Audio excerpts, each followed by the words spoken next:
در سر راه است گورت مادری غم کشته من، شیر درد و آه جانم بیت خون آغشته من.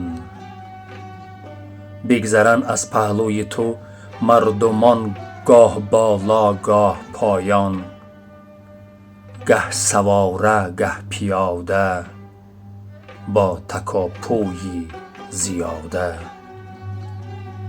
آن یکی آمین کند سوی مزارت، مادرش گفتی که باشد هم جوارت.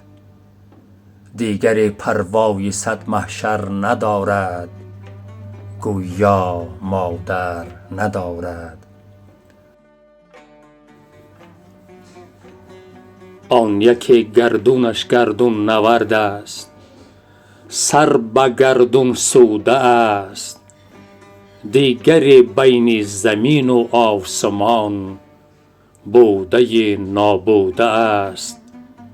بگذرد از پهلوی تو هر کسی که بیخبر از زخم ناسوری دل است. بیخبر از آن که گورت گور یک مشت استخوان نیست. گور تو گور تپش ها، گور تو گور دل است. هر گه آیم طواف خاک تو، چشم هایت از درون گور سویم بنگرند. خوانده پیچان خطی آژنگ جبین، از جهان سود و زیانم بشمرند.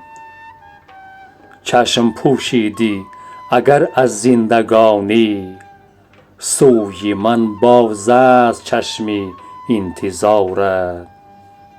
سوی من گریان و پزمان باز باشد، چشم چارت از مزارت.